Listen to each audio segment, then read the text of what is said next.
Hello, everyone. My name is Kyril Dan. I am the program administrator for SB Act. Welcome to the Community Concerns meeting for Goleta. I'm joined here today by the City of Goleta with Chuck Flax, who is the Homelessness Services Coordinator. And we're just going to get started with some events that are coming up.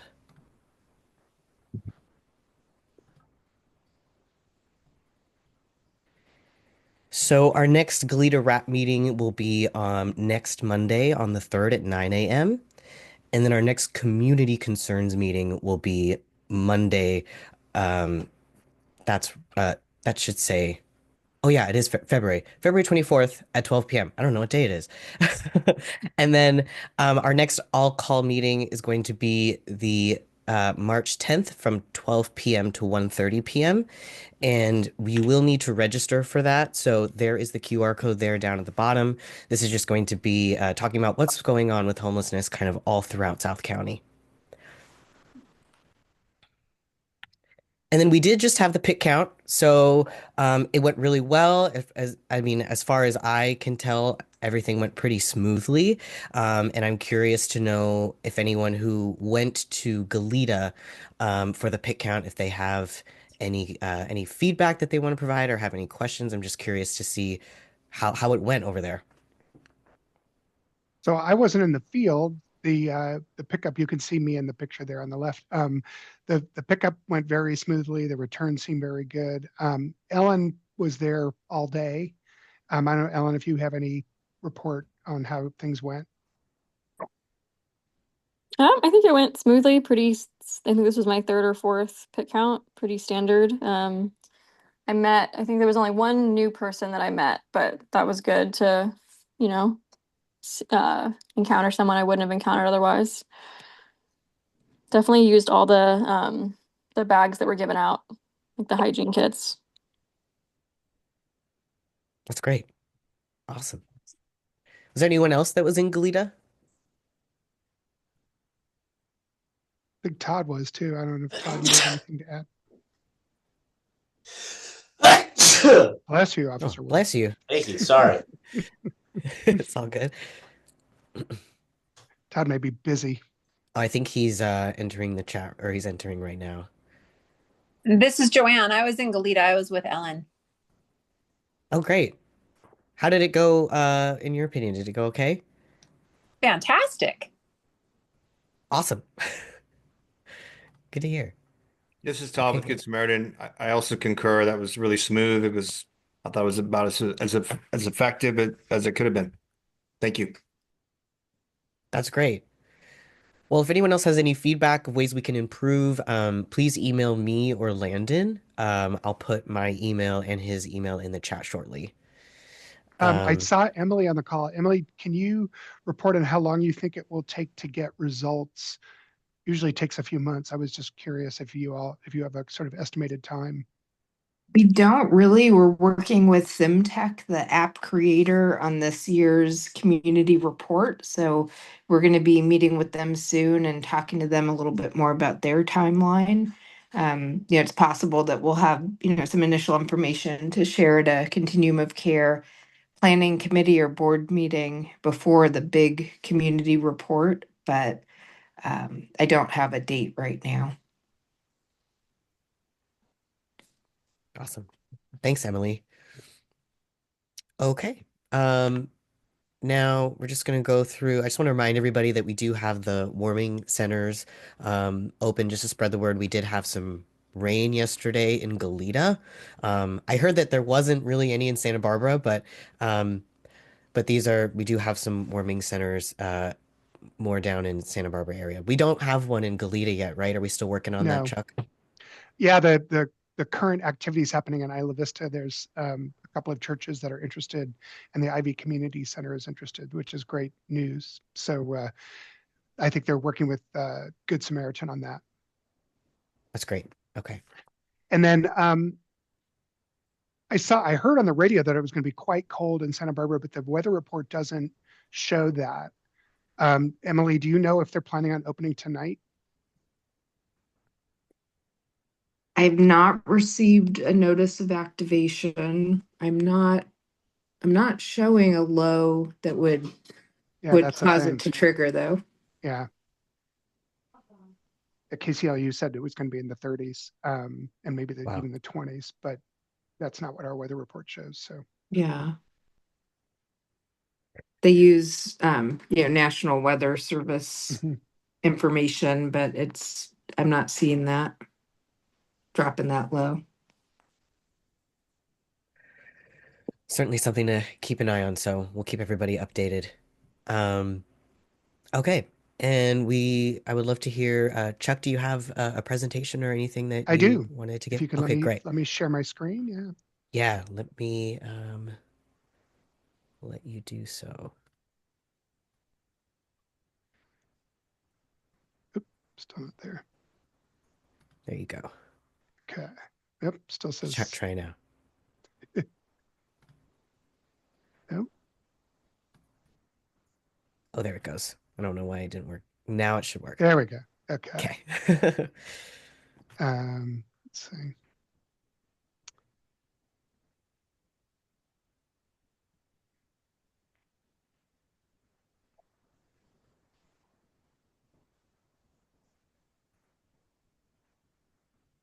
Can folks see my screen? I can see it. Okay, great. Um, so I've been trying every month to give an update on the data as I see it from the perspective primarily of HMIS, but also other reporting from Fulcrum and other sources. Um, what we saw this time around has been we lost some data ability because HMIS is going through a transition. We expect to get back our full data capability by the summer, I would think, but there's still data to report. It just there was not as robust in terms of each individual client status. But as you can see here, let's see if I don't know if you all can see this warning notice. Okay. So this is the full year, January to December, and just some interesting things to note. We seem to have some peaks and valleys. I don't know, there's not enough data to really know why we have certain peaks and valleys at different times, um, except for some obvious things. So February and May were when we had major move-ins at Buena Tierra. So that's why the orange housed line shows big bumps then.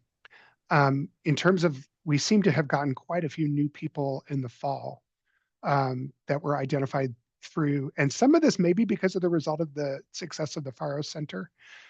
Some of it could be, start of City College and UCSB. I mean, it's sort of hard to know. So in the future, we can kind of get a sense of the fluctuations over time. And what I think I'll do is make this into kind of a running annual slide. So next month, I'll drop off January and just have February through January. You'll see what I mean when we get there. In terms of special populations, there were 173 people identified in December. 64 were seniors. That's been a pretty consistent number. 6 transition age youth. That's also been pretty consistent, and 5 veterans. I think we housed a veteran last month, so that dropped down to 5. And if pretty much everybody on the call knows this, but there's a lot of resources available to veterans, and Emily has regular veteran case conferencing calls to try to really match veterans with services as much as we can. So I'd love to see this number drop to 0 as soon as we can. In terms of where people are, these numbers have stayed kind of remarkably consistent, and some of that is because of the capacity.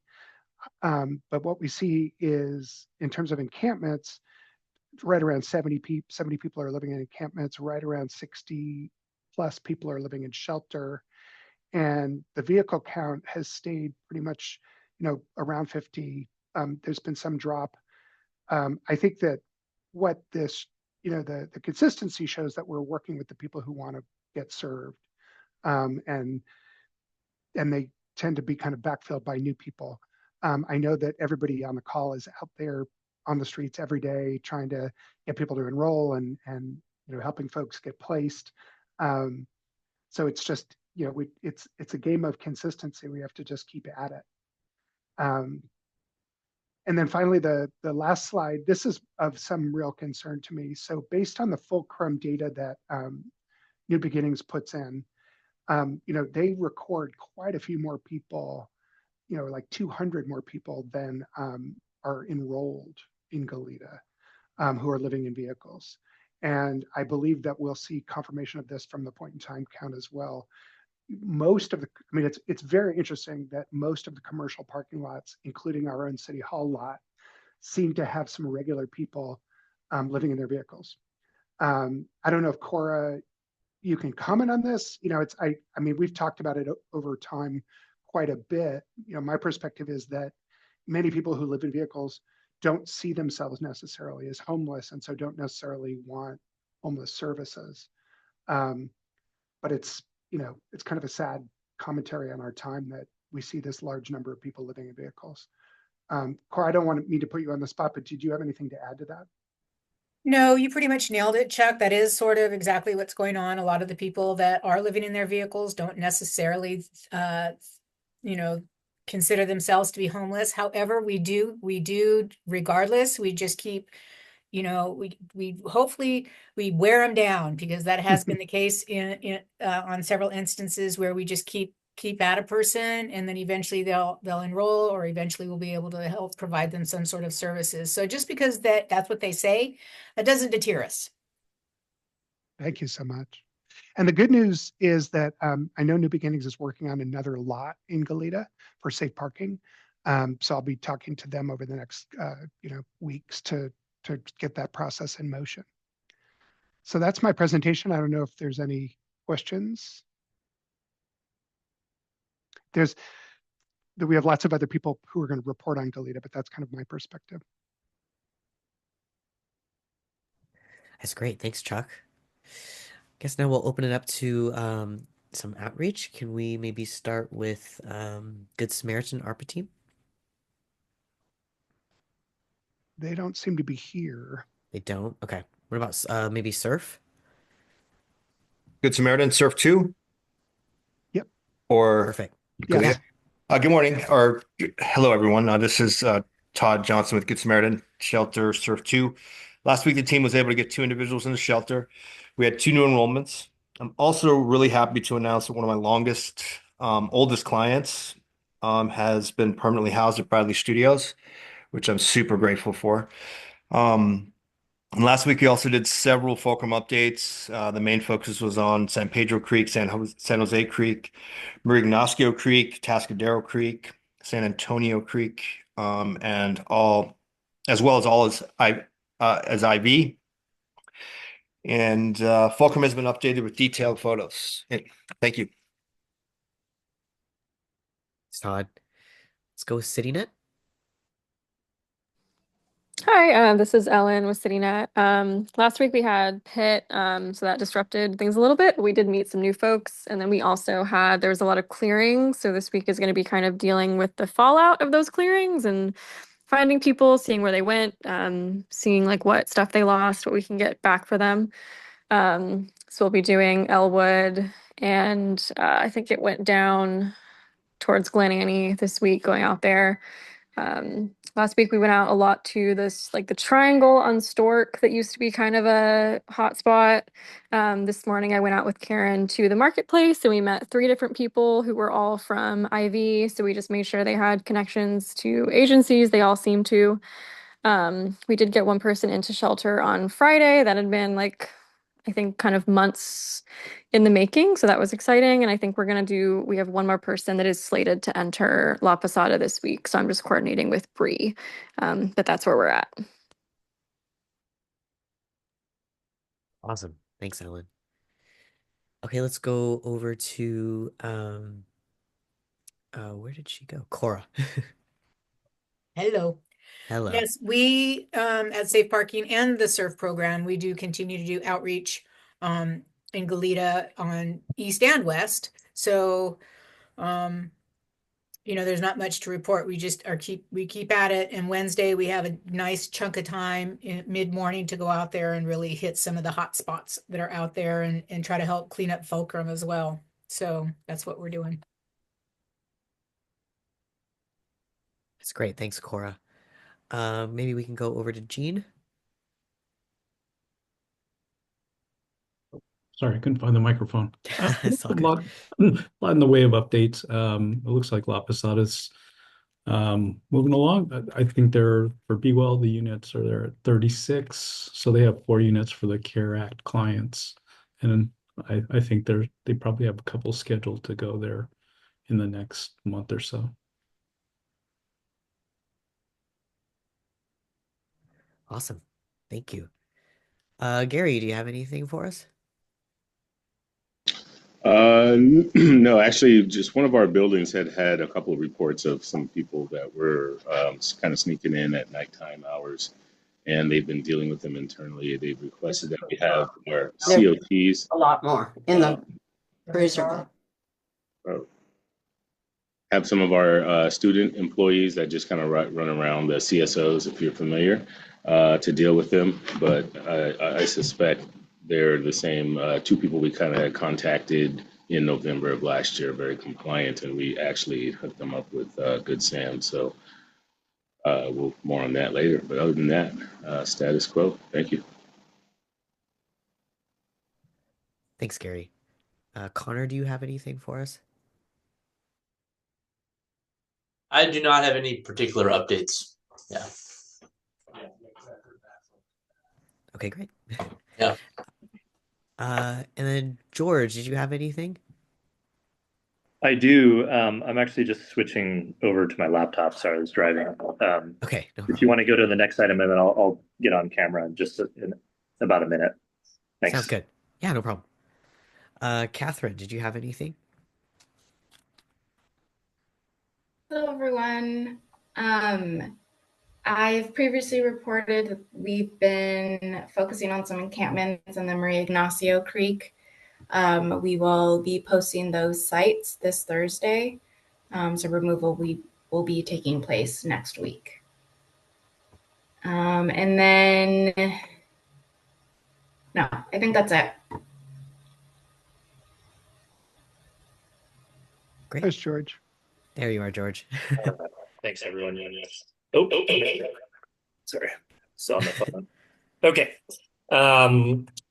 We have been focused on 2 primary areas. One is Cayo Real and Hempstead, across the street from Hempstead. We've had a long-term encampment there, and we're gearing up to do some site maintenance, clear the vegetation from the roadway shoulder, and then reduce fire safety, and then also remove any trash on site. So that's been our focus. We're looking at cleaning up that site next week.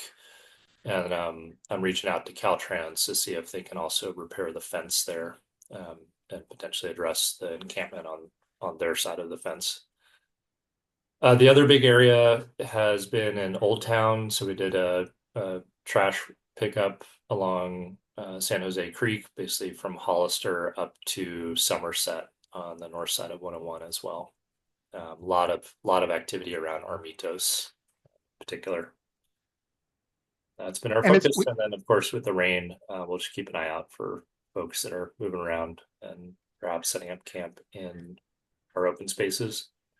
And then I did want to just see if anybody had any information from Caltrans's recent work along southbound 101. Last week, they had quite a few crews out there doing some vegetation clearing and perhaps some encampment work.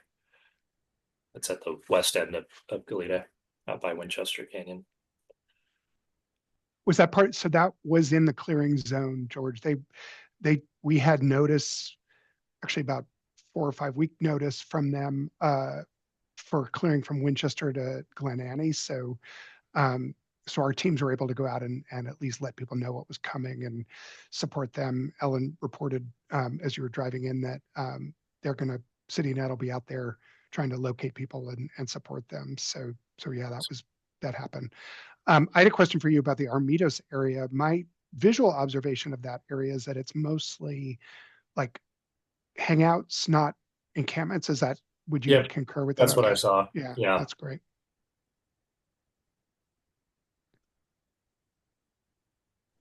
All right, that's great. Did anybody else have anything that they wanted to share before we go hear from community members?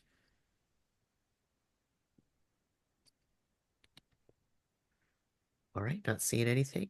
Now we'll open it up to anyone in the community who wants to share.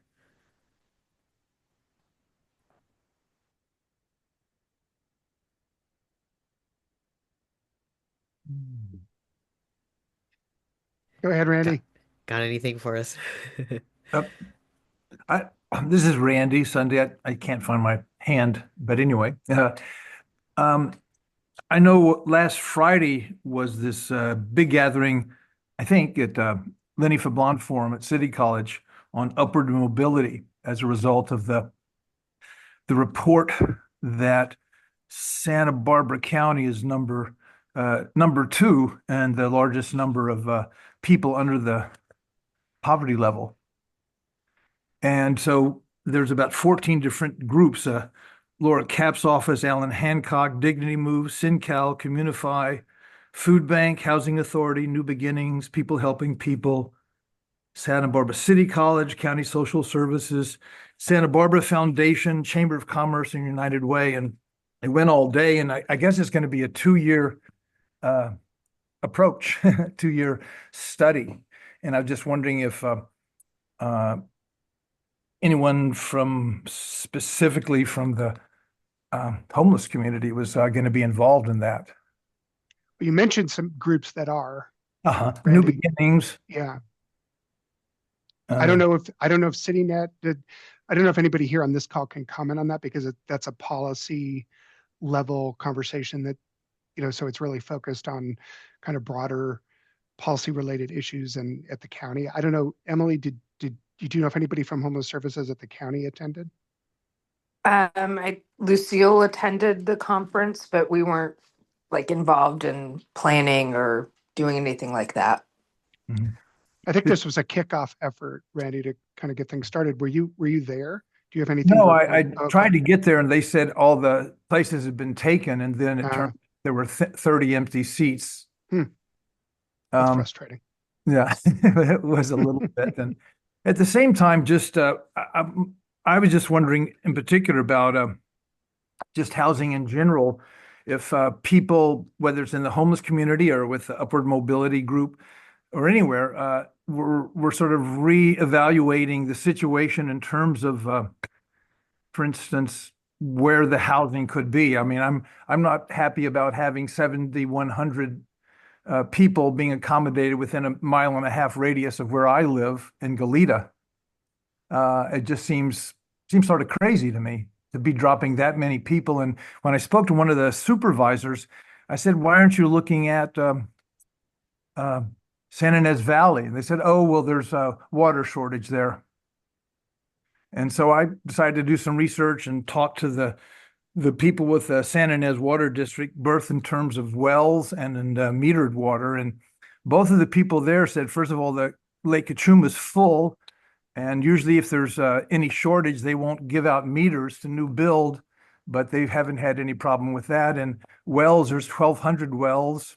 Most of the 300 wineries have their own wells, for instance. So there seems to be, for a community of 20,000, there seems to be plenty, that's the San Ynez River Valley, there seems to be plenty of space. So anyway, I was just wondering if any more discussion, considering how congested areas are much more susceptible and vulnerable to the kind of fires they had down in Los Angeles. And it's just remembering the Painted Cave fire, they just sort of marched like Sherman's army right from the ridge right on down to the ocean when that happened. I think having so much more housing in Goleta is a big mistake. The last meeting I ever had with Margaret McConnell and Michael Tobes, we were talking about, and other community members talking about housing, and I and Margaret McConnell were both just sort of waiting for someone to say, well, what about a Goleta? And And that's when Margaret said, well, this is what always happens. People feel like Goleta's the dumping ground. And she said, how come nothing's ever done in Montecito? And Mike Tobes was there, and he said, you should know that I've lost most of, probably half of my friends in the past couple of years. That was back, obviously, just a few years before he passed away. Because whenever I talk to people in Montecito area and I mention that, they get very upset about it. But he was, in his own way, being one of those, sort of larger than life figures in terms of city politics, economics, and just social insight, said he was always frustrated about the reaction and sort of the way it seems like no one could ever deal with it. They just take it as conventionally acceptable that Montecito will never take affordable housing, and people do always last resort go to Goleta, and the same way. That's why I said, well, what's wrong with the upper valley? I mean, with the valley just over the ridge. So I don't know if that's this is all an old story to y'all, but because I haven't been discussing too much or exploring other than finding out whether or not there really was a water shortage. But I don't know if this is any grounds for discussion or the kind of thing people are open to talking about. I would just mention that quite a lot of the affordable housing development has been in Santa Maria more recently, and we are seeing a Buellton affordable development opening up very soon. So, I mean, it's not all certainly in South County. That's good to know. Yeah. Also, what you're describing as Goleta, Randy, is actually the unincorporated county. So 3 affordable housing developments that I'm aware of are happening. Well, one is in the city of Goleta, Heritage Ridge, and then 2 are in what we call Nolita, just outside the Goleta borders. So, I mean, I think you make several points. One is fire danger. One is equity in terms of placing affordable housing projects in affluent areas or more affluent areas. I think in the case of the latter point about affluent areas, it is the federal government's policy when allocating federal housing dollars to place affordable housing projects in what they call high resource areas. So they're really trying to encourage local regions to be more equitable in where they're placing housing projects, because it's good for the community across the board. So we are seeing there's certainly at the high policy level, there's certainly a lot of energy behind the ideas that you're expressing. In terms of like who would implement such things locally, it's really going to be those are many of those land use decisions are done by, through the county supervisors and then the cities. But places like Montecito and Santa Ynez Valley are not technically incorporated. So that would definitely be matters for the supervisors. In terms of fire danger, you're raising a lot of interesting questions. And I know that we just hired at the city of Goleta a new emergency services coordinator. I would imagine there's in the works plans for a broader fire policy, fire plans, expansion of our understanding and planning and development. It's probably too soon for Joanne to comment on it as neighborhood services director. But this is clearly fire dangers, on everyone's mind. Yeah, because if there's 7,100 allocated to Goleta, incorporated or unincorporated, and I'm not hearing of anything going to the Hope Ranch or Montecito. So I'm wondering, there may be ideas, but it doesn't seem like anybody's followed through on any ideas. It just seems like it's talk. I mean, is there something else that I should know about about that? It's good to know about Buellton and that it has been going up to Santa Maria some, but that's further away. That's even further away for people that might commute.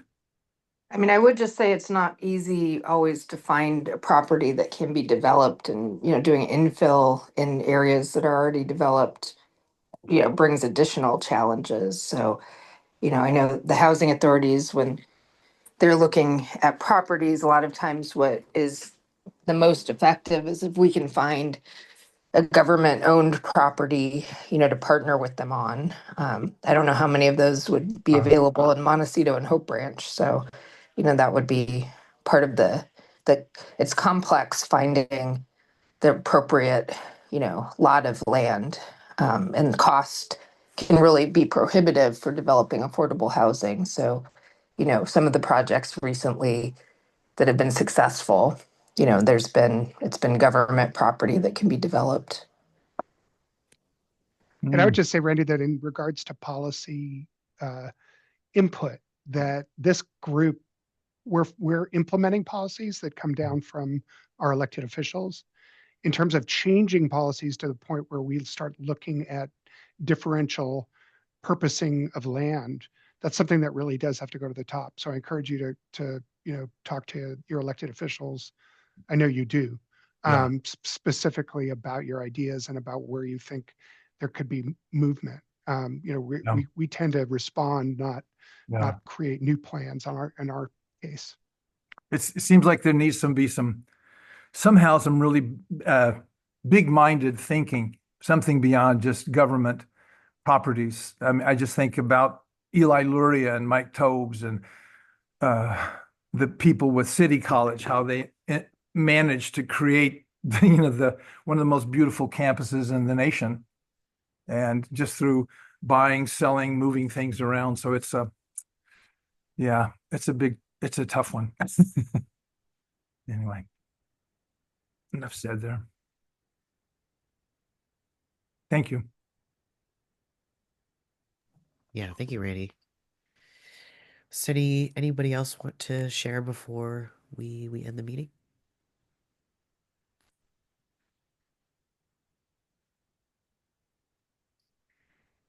All right, I don't see anyone. So I guess we can end early today. Thank you all for coming. Really appreciate it, and we'll see y'all next week. Thank you so much, everyone. Take care.